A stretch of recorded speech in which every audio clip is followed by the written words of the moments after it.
मामा अभिनंदन. कसलं का? अहो आता आपलं नवीन घर घेणार. कळलं मला. कळलं ना? आजन फोन केला असेल. लय झाक झालं बघ, एक नंबर काम झालंय. अहो मामा फ्लॅट कुठं हाय कसा हाय काय बी माहित नाही, पण ऐकून लयच भारी वाटलं बघा. मामा यांनी तुम्हाला आधीच सांगितलं होतं ना, मग तुम्ही जाऊन बघून आला व्हय नवीन घर? अगं कुठलं काय, आपल्या घरात रोज काय ना काहीतरी नवीन घडत असते, त्याच्यामुळे जाणंच झालं नाही. आणि त्यात कारखाना. पण बघू, जाऊ आपण लवकर. नव्या घरात तुमच्या दोघांचा संसार छान होऊ दे म्हणजे झालं. अहो मामा असं काय बोलताय तुम्ही? यांनी तुम्हाला सांगितलं नाही व्हय? अहो ते घर फक्त इन्व्हेस्टमेंट साठी आहे. त्या घरात जाऊन राहायचा बेचा विचार आमचा अजिबात नाही. नक्की ना? होय हो. बघा अहो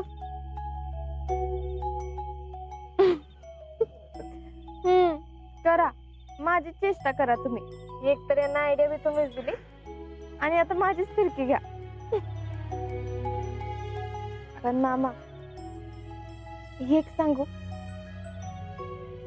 जग हिकडचं तिकडं जरी झालं तरी हे घर आणि इथली माणसं सोडून मी कुठं बी जाणार नाही. ऐकून लय बरं वाटलं बघ. अगं मला माहित होतं, पण मी आपलं तुझ्या मनात काय ते काढून घेत होतो. मग उतरले का नाही मी परीक्षेला खरी? उतरलीस. आणि बोलायला ऐकणार आहेस का तू? हा मग. अहो मामा कधी एकदा जाऊन ते फ्लॅट बघते असं झालंय मला तर. हो हळू, आपलं सगळं पक्क व्हायच्यात कोणाला कळलं नाही पाहिजे. आणि यांना बी सगळ्यांना सरप्राईज द्यायचंय. नवीन घर घेतल्यावर दाखवू सगळ्यांना असं म्हणलेत.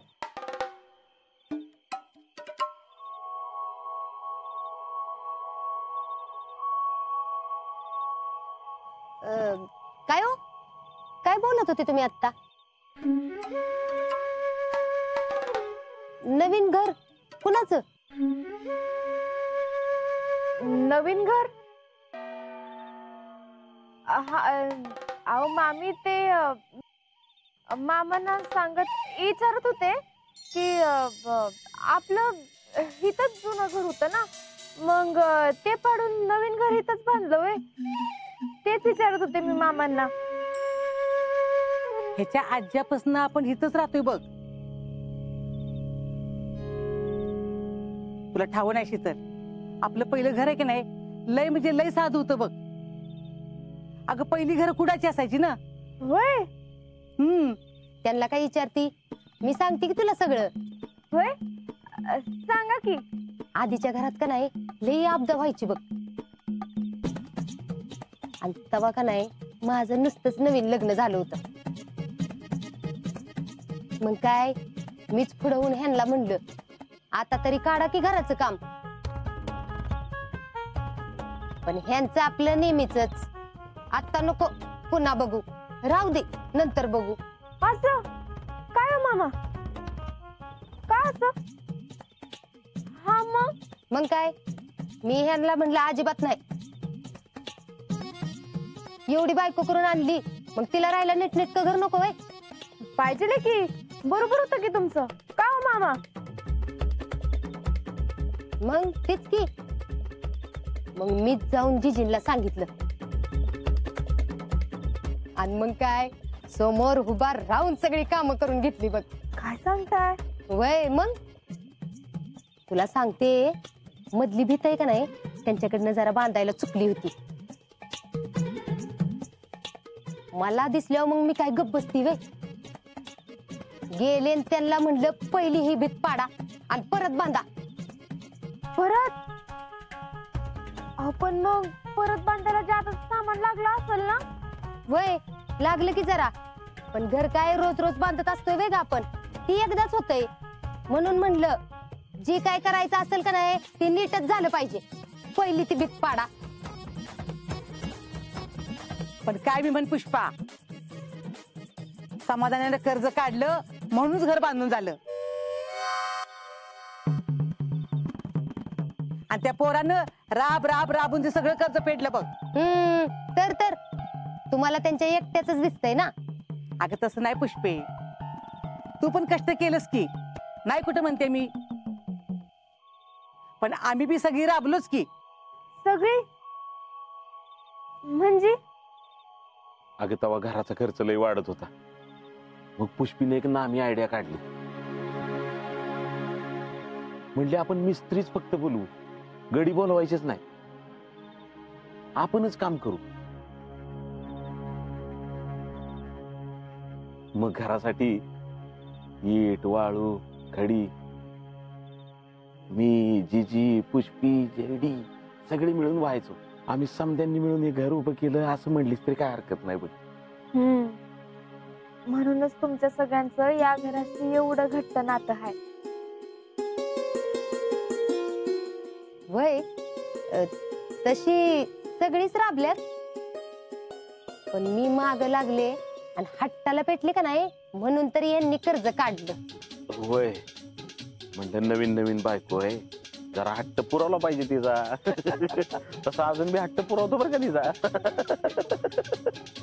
हे खरंय बर का, एवढ्या बाबतीत ना खरंच मला पुष्पीचं कौतुक वाटतं बघ. समाधानच्या माग लागून लागून हट्टानं तिनं घर बांधून घेतलंच बघ.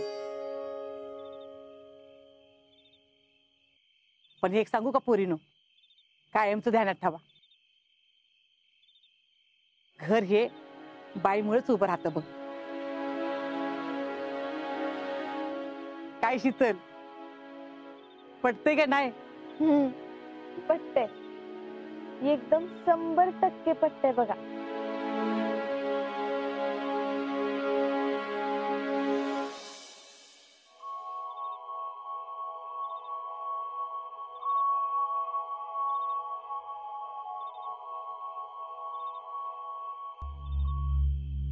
अहो मिसेस, व्हॉट इज दिस?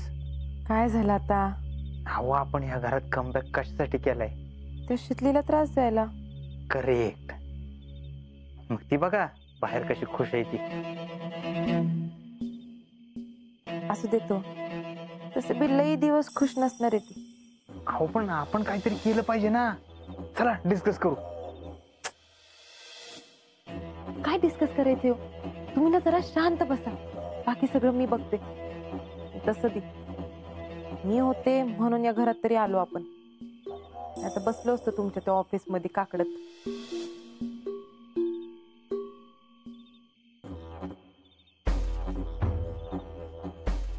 मी काय म्हणते, चला ना बाहेर जाऊ, त्यांच्यावर गप्पा मारू. कशाला? अहो कशाला म्हणजे एकत्र बसून फॅमिली सोबत गप्पा मारल्या पाहिजेत, छान वाटेल त्यांना बी. त्यात काय छान वाटायचंय? कोणी सांगितले हो एवढं थंडी गारठ्याचं बाहेर जाऊन बसायला? त्यापेक्षा मी आपल्या आतमध्ये जाऊन पडते माझ्या खोलीत. अहो पण बघू तरी नक्की काय चाललंय त्यांचं. ओ, तुम्हाला लईच पुळका आला असेल ना, तर तुम्ही जाऊन बसा, मी चालले आतमध्ये.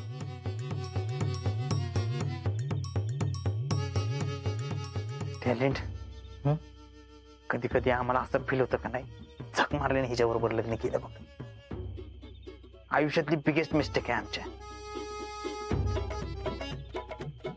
आमच्या संघाना शीतलच पाहिजे होती बघ, सगळ्यांना समजून घेणारी, मन मोकळेपणा बोलणारी. खरंय भैया, टॅलेंट ह्या शीतल सारख्या पोरीस घर टिकवतात बघ, नाहीतर ही.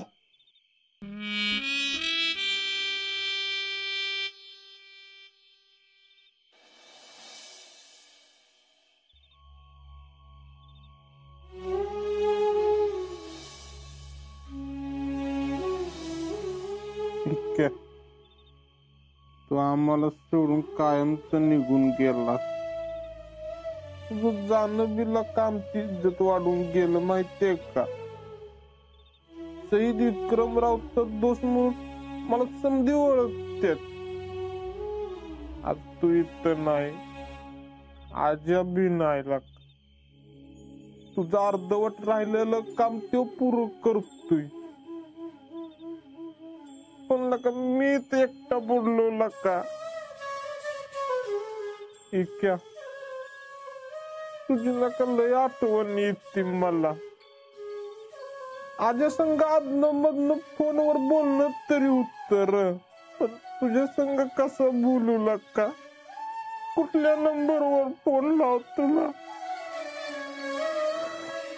लयच लांब गेलाय तू इतक्या.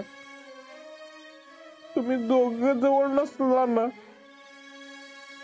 माझं दोन्ही हात गोवून गेलाय ग तो वाटत. माझ्या आयुष्यातलं सगळं कॉन्फिडन्स गेल्यासारखं वाटत मला. गावले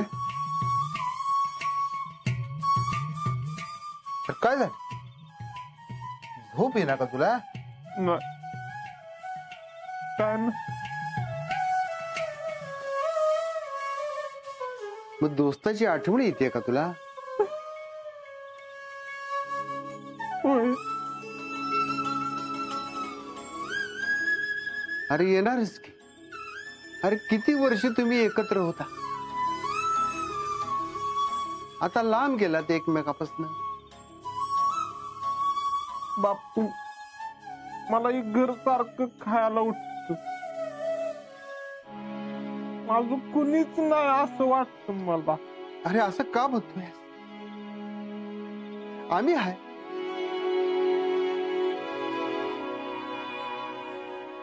बे हाय, तुझी आई हाय. अरे आम्हाला तरी दुसरं कोण आहे तुझ्याशिवाय? आता एके आपल्यामध्ये राहिला नाही, पण आजा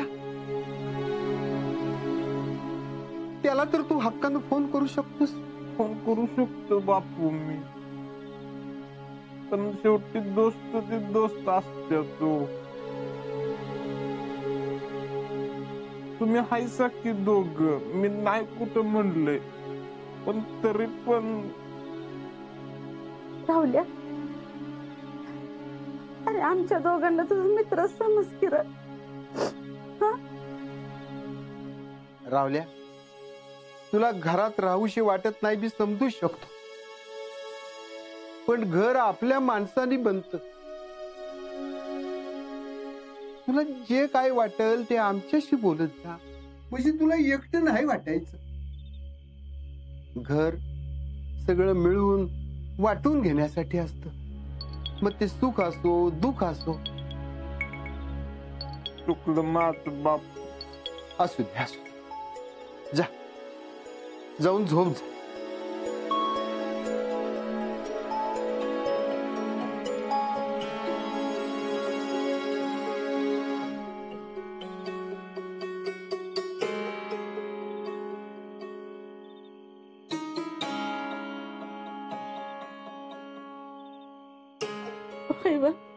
पोरगाला एकटं पडल्यासारखं वाटतंय ना आपलं. आपलं पोरग भाबड आहे, इतरांच्या पेक्षा त्याला गती कमी आहे. समद्या गावाचा चेष्टेचा विषय आहे तो नशीबवान आहे.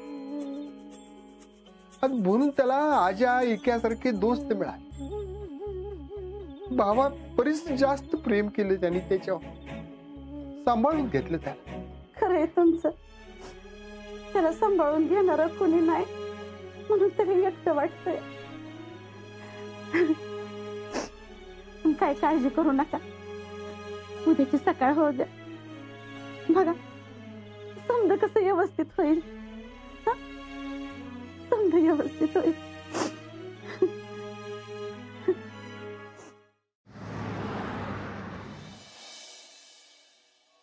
ए आजा, हे बघ तुला एक मेसेज फॉरवर्ड करतो आता. कसलं? अरे कर्जासाठी काय काय लागतं ना, सगळी कागदपत्र त्याच्यामध्ये. कसं आहे, सगळी कागदपत्र रेडी असली ना म्हणजे टेन्शनच नाही ना. सगळं एकदा तयार झालं की प्रकरण करूनच टाकू. हो प्रकरण करू, ते सगळं करू आपण, पण फ्लॅट पण बघितला पाहिजे ना. ओहो मिळतोय लवकर, आपल्याला फ्लॅट लवकरच मिळतोय. काय झालं? सकाळीच बिल्डरला फोन केला होता, 26 जानेवारी पर्यंत फ्लॅट रेडी होतोय, अख्खी स्कीमच रेडी होते. आईला एकच नंबर. अरे म्हणजे काम झालं का रे आपलं? अरे म्हणजे तुम्ही रेडीमेड फ्लॅट मध्ये राहायला जाणार तर? होय की, खरंच की. अहो पण बाकी सगळं बघितलं म्हणजे टेन्शन नाही ना राहणार. अरे पण मी काय म्हणतोय, आता ते फ्लॅट नेमकं कसं आहे आणि कसं नाही हे आपण आता इथनं जाऊन सगळे बघणार कधी. त्यापेक्षा एक काम करूया का, आपल्या बायकांना तिकडे फ्लॅट बघायला पाठवू, म्हणजे टेन्शनच नाही. हा हे बी चालेल की. अरे बायकासने काय कळतंय त्यातलं? बायकांना काय कळतंय? बायकांना जे कळतं ना ते आपल्याला कळत नाही म्हणा. आणि बायका आहेत ना छोट्या छोट्या गोष्टीचा विचार करतात. सांगा, त्याचा अनुभव बघा कसा बोलतोय. हा पण तुमच्यापेक्षा थोडा कमीच आहे. बर मग आपलं ठरलंय घरांना बघायला पाठवूया आपण. मग एक काम करायचं का, आपल्या चौघांच्या बायका एकत्रच गेल्या असतं तर? ही स्कीम एकदम सगळ्यात बेस्ट. या चौकी गेल्या तर एकदम भारी बर का. आणि त्या निमित्ताने सगळ्यांची ओळख बी होईल. पण कसं आहे, आमच्या बायकोला ना शेत आणि ते गुरंढोरं बघून असं काय बघायला जायचं म्हणलं की नाही लई परेशानी होती राव. आता आमची तर काय वेगळी गत आहे, अख्खा दिवस म्हातारीला बघण्यात जातो तिचा. अहो पण कोणीतरी पुढाकार घेतलाच पाहिजे ना, म्हणजे तिथे जाऊन फोनाफोनी करून सगळं जमवलं पाहिजे. ओ शेठ, तुम्ही कुणीच कसलीच काळजी करू नका. शीतल वहिनी आहेत की. हो तुम्ही टेन्शनच सोडा, ते सगळं मॅनेज करतील. अरे पण मी काय म्हणतोय माहिती का, अरे साहब आप भाभी जी को नहीं मिले, उनके लिए कोई भी काम नामुमकिन नहीं है. एकदम बेस्ट झालं बरं का. आज्या तू वहिनीला फोन करून टाक. आम्ही बी आमच्या बायकांना फोन करून टाकतो, म्हणजे एकदम सगळं पक्का तू करून टाकूया. हा मी आज शीतलला फोन करतो, ती सगळ्यांना एकत्र करून ना घराचं काम फायनल करेल. आपण पण फोन लावतो. अरे हे हो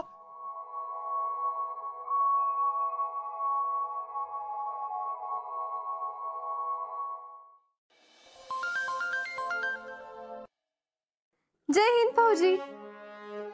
जय हिंद.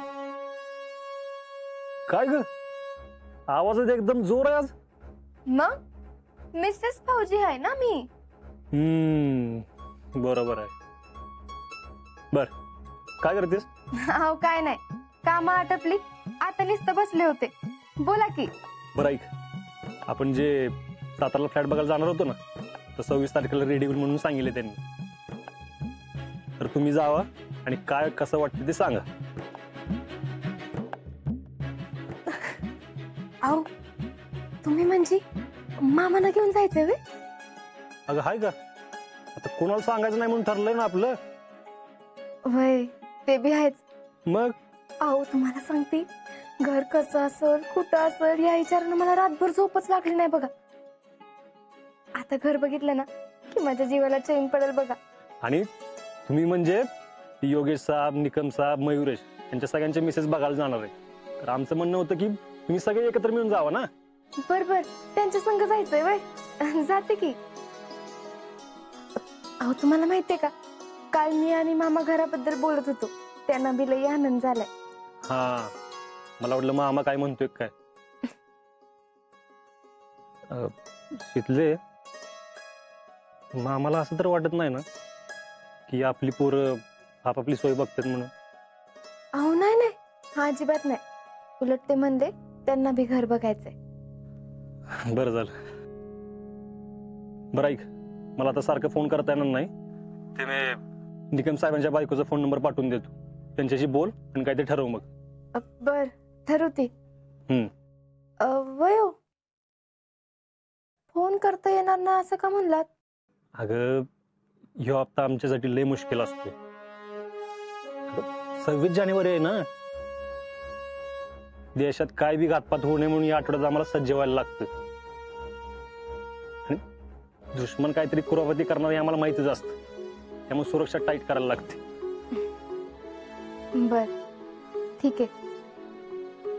अहो काळजी घ्या. होय ठेवू का?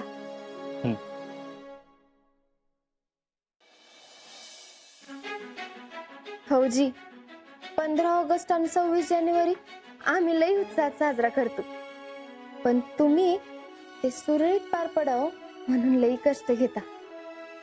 ठरलं फौजी. या 26 जानेवारीला मी तुम्हा फौजींसाठी नक्कीच काय तर करणार.